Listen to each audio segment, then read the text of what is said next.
Assalamualaikum warahmatullahi wabarakatuh.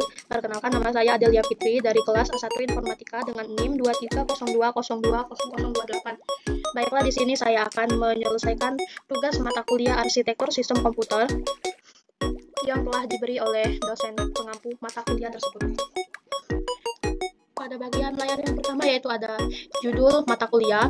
Kemudian ini ada judul dari tugas yang akan saya buat, yaitu analisis performa multiprosesor. Pada halaman yang kedua yaitu ada sebuah soal, sebuah laboratorium penelitian menggunakan komputer dengan prosesor multicore untuk menjalankan simulasi ilmiah. Namun, mereka menemukan bahwa tidak semua core digunakan secara optimal, menyebabkan performa sistem kurang efisien. Soal yang pertama yaitu, apa penyebab utama ketidakefisienan penggunaan core pada sistem multiprosesor? Yang kedua yaitu, jelaskan peran task scheduling dalam memaksimalkan penggunaan core. Yang ketiga, apa kelebihan dan kekurangan penggunaan shared memory dibandingkan distributed memory dalam sistem ini?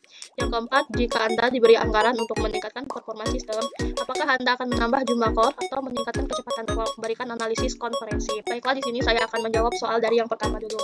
Soal yang pertama yaitu penyebab ketidakefisienan penggunaan core pada sistem multiprosesor. Yang pertama yaitu ada load imbalance atau ketidakseimbangan beban kerja.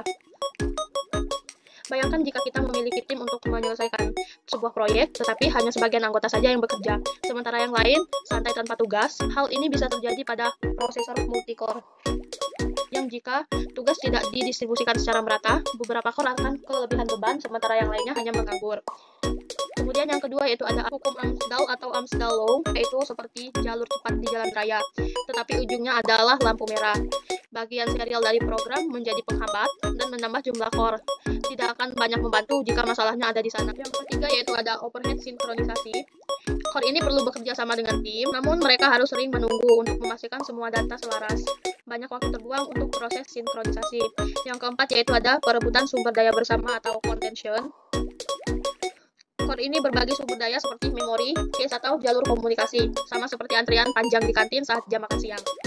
Yang kelima yaitu ada test dependency atau ketergantungan antar tugas. Bayangkan jika kita sedang merakit mobil, tetapi roda tidak bisa dipasang sebelum rangkanya selesai. Nah, ketergantungan ini juga sama seperti itu, membuat beberapa core harus menunggu core yang lain untuk menyelesaikan tugas tertentu. Yang keenam itu ada bottleneck pada memori. Prosesor multicore bekerja cepat, tetapi jika memori tidak mampu mengikuti kecepatannya, core akan terjebak dalam mode menunggu atau mengurangi efisiensi. Yang ketujuh yaitu ada penjadwalan tugas yang tidak efisien. Penjadwalan tugas seperti ini manajemen waktu. Jika tidak dialokasikan dengan baik, core bisa dibiarkan idle atau bekerja secara tidak efisien. Yang kedelapan yaitu ada kode program yang tidak dapat dioptimalkan. Masalahnya itu terkadang bukan terletak pada hardware, tetapi juga pada software. Jika program itu tidak dirancang untuk memanfaatkan arsitektur multicore, maka potensi penuh sistem tidak akan tercapai.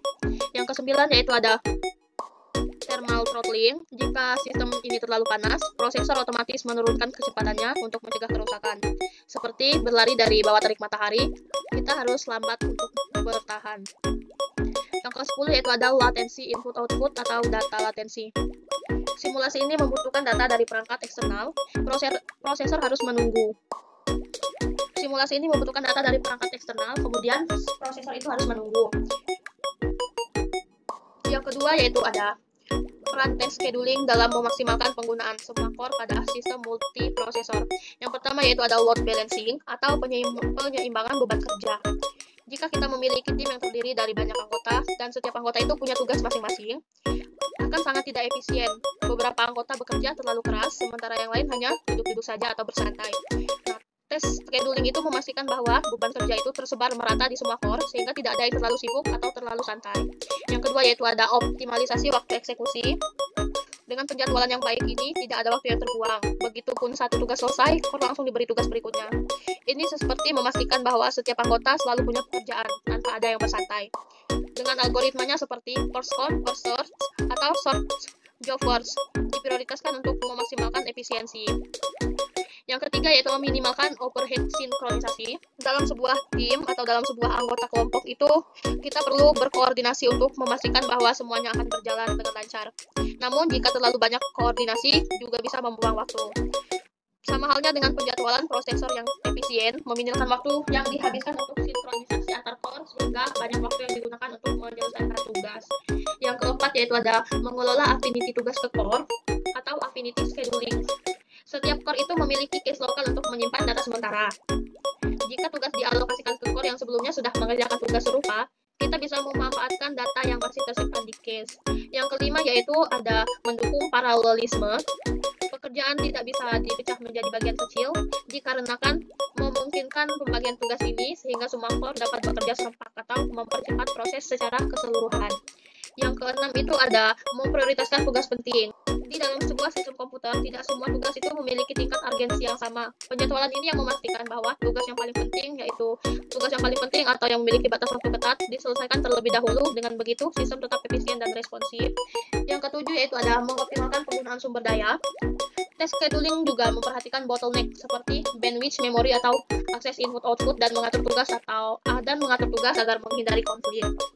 Yang kedelapan yaitu ada mengatasi variasi beban kerja. Dalam simulasi ilmiah, beban kerja itu seringkali berubah-ubah. Penjadwalan yang cerdas itu dapat menyesuaikan alokasi tugas secara real time dan memastikan bahwa core tetap bekerja secara optimal dalam apapun situasinya. Kita memasuki penjelasan yang ketiga, perbandingan shared memory dan distributed memory. Pertama yaitu shared memory, itu adalah sebuah meja besar di mana semua anggota tim berbagi dokumen yang sama. Gambaran shared memory dalam pendekatan ini, core dibagi menjadi beberapa ruang memori yang sama, sehingga dapat membaca dan menulis data secara langsung. Kelebihannya yaitu akses cepat dan lebih mudah, dapat langsung mengakses data tanpa perlu memindahkannya, seperti mengambil dokumen langsung dari meja tanpa harus meminta izin atau menunggu giliran. Kemudian ada pemrograman sederhana karena data itu berada di tempat yang sama, membuat program sistem untuk lebih mudah, terutama dengan alat seperti OpenMP. Cocok untuk sistem karena jika sistem itu terlalu besar, pendekatan ini menjadi kurang efisien karena keterbatasan bandwidth memori. Cocok untuk sistem lokal, ideal untuk sistem dalam satu mesin di mana komunikasi antar core itu sangat cepat. Namun dia juga memiliki kekurangan, seperti bottleneck pada memori. Jika core terlalu banyak mencoba mengakses memori yang sama, bisa menyebabkan kemacetan, seperti antrian panjang di loket. Kemudian ada masalah sinkronisasi. Tanpa pengolahan yang baik, konflik seperti deadlock atau race condition dapat terjadi, menghasilkan hasil yang tidak konsisten. Sulit untuk sistem besar. Pendekatan ini menjadi kurang efisien karena keterbatasan bandwidth memori. Kemudian ada distributed memory. Distributed memory itu ketika kita memiliki anggota tim dan mereka itu saling berbagi dokumen dengan mengirimkan pesan. Nah, itu adalah sebuah gambaran dari distributed memory. Dalam pendekatan ini, core memiliki memori yang terpisah. Dan data itu harus ditransfer melalui mekanisme komunikasi seperti message passing. Kelebihannya yaitu skalabilitasnya tinggi, karena setiap core itu memiliki memori sendiri. Kemudian sistem ini juga sangat cocok untuk skala besar seperti cluster atau superkomputer. Kemudian tidak ada konflik dalam memori. Dengan memori yang terpisah, tidak ada persaingan antar core untuk mengakses data. Efisiensi untuk sistem distribusi itu ideal untuk aplikasi yang berjalan di banyak node seperti simulasi ilmiah skala besar. Namun dia juga memiliki kekurangan. Yang pertama yaitu kompleksitas pemrograman. Program harus secara eksplisit mengatur bagaimana data dikirim dan diterima yang membutuhkan waktu keahlian lebih. Kemudian ada overhead komunikasi. Proses untuk mengirim data antar core yang membutuhkan waktu tambahan sehingga memperlambat sistem. Kemudian ada latensi tinggi. Jika core itu membutuhkan data dari memori core lain, itu akan membuat lebih lambat dibandingkan shared memory. Jadi, kesimpulan dari dua perbedaan ini yaitu, jika ingin menggunakan shared memory ini, sistemnya cocok untuk yang lokal hingga kecil menengah, untuk sistemnya, jika ingin menggunakan shared memory, itu sangat cocok untuk sistem lokal yang kecil hingga menengah, di mana komunikasi antar core itu lebih intensif dan berlatensi rendah. Jika ingin menggunakan distributed memory ini lebih terbaik untuk pemakaian pada sistem besar seperti superkomputer, di mana karena skabilitas dan isolasi data ini lebih penting. Kemudian pilihan yang tepat juga tergantung pada kebutuhan. Jika di laboratorium kita membutuhkan efisiensi dalam satu mesin, berarti kita harus memilih shared memory. Namun jika kita berencana untuk menjalankan simulasi besar di banyak node, distributed memory adalah solusinya. Kunci utamanya yaitu kita harus memahami dulu kebutuhan spesifik sistem dan memilih pendekatan yang mendukungnya. Baiklah, kemudian kita memasuki penjelasan yang keempat, yaitu menambah jumlah core atau meningkatkan kecepatan core. perlu untuk mempertimbangkan sifat beban kerja, batasan perangkat keras anggaran, dan anggaran. Berikut adalah analisis komprehensif. Kita akan membahas yang pertama dulu, yaitu jika kita menambahkan jumlah core untuk aplikasi yang sangat paralel atau high parallelizable, di mana beban ini bekerja dapat dibagi menjadi banyak tugas yang independen yang memungkinkan simulasi lebih kompleks atau volume data itu lebih besar diproses secara bersamaan. Menambah core juga akan memungkinkan menjalankan banyak proses simultan tanpa mempengaruhi performa atau pengurangan bottleneck pada tugas. Kemudian, dengan desain modern, core tambahan yang seringkali lebih hemat energi dibandingkan kecepatan clock karena konsumsi daya meningkat secara eksponensial dengan clock yang lebih tinggi atau multitasking. Kemudian ada multitasking, yaitu memungkinkan penambahan core untuk menjalankan banyak proses simultan tanpa mempengaruhi pengurangan bottleneck pada tugas. Pengurangan bottleneck pada tugas paralel. Dengan menggunakan penjadwalan yang efisien itu jumlah core yang lebih banyak didapat, mengurangi idle time core. Kemudian ada kekurangan ada overhead parallelisme, yang berarti komunikasi dan sinkronisasi antar core itu dapat menyebabkan penurunan efisiensi. Kemudian ada Amsdahl Law. Kemudian ada ketergantungan pada perangkat lunak. Aplikasi itu harus dioptimalkan untuk memanfaatkan core tambahan. Jika perangkat lunak itu tidak mendukung paralelisme, tentu core tambahan itu menjadi sia-sia. Kemudian kita akan membahas peningkatan kecepatan clock. Yang pertama yaitu ada peningkatan performa serial. Peningkatan performa serial itu cocok untuk aplikasi dengan banyak serial yang tidak dapat diparalelkan. Simulasi ilmiah ini memiliki bagian algoritma kritis dengan ketergantungan tinggi pada kecepatan eksekusi.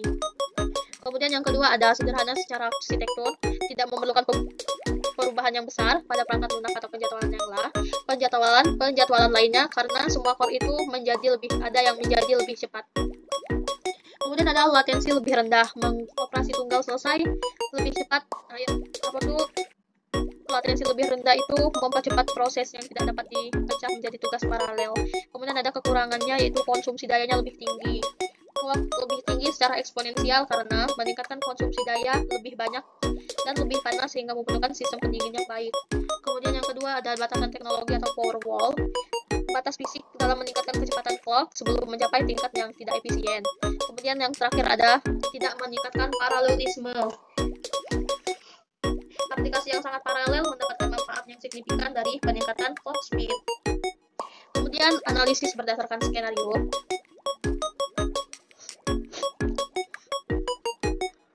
Jika beban kerjanya paralel, tambahkan jumlah core dengan simulasi ilmiah yang menggunakan metode numerik seperti finite element analysis atau simulasi Monte Carlo. Kemudian yang kedua yaitu ada beban kerja kombinasi, yaitu evaluasi profil aplikasi untuk menentukan proporsi paralel dan serialitas. Ada tingkatan kecepatan clock.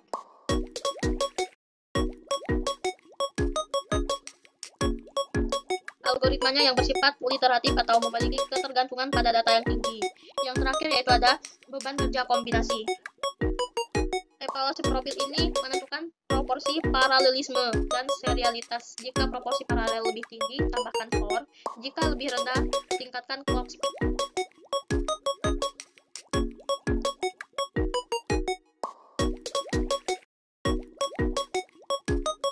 Kemudian ada rekomendasi. Di bagian rekomendasi yaitu ada profiling aplikasi, analisis performa untuk menentukan bottleneck atau serial versus beban core. Kemudian ada kondisi anggaran yang memungkinkan pertimbangan kombinasi itu menjadi dua solusi, menambahkan core atau memilih prosesor dengan clock speed lebih tinggi. Yang ketiga yaitu ada infrastruktur tambahan. Menambah core yang memastikan jika kita ingin menambah core, pastikan dulu infrastruktur yang mendukung atau bandwidth memori, penjadwalan pendinginan. Jika meningkatkan clock, pastikan sistem pendinginnya daya mencukupi kesimpulan.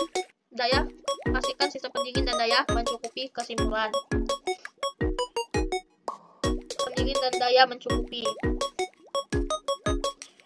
Kesimpulannya yaitu tergantung pada sifat aplikasi yang kita gunakan. Jika kita menambah core, lebih cocok untuk aplikasi paralel. Jika kita ingin meningkatkan clock, lebih efektif kita untuk menggunakan aplikasi serial. Solusi terbaik berdasarkan analisis profil spesifik dan aplikasi. Simulasi yang dijalankan itu menjelaskan dengan simulasi yang dijelaskan berjalan.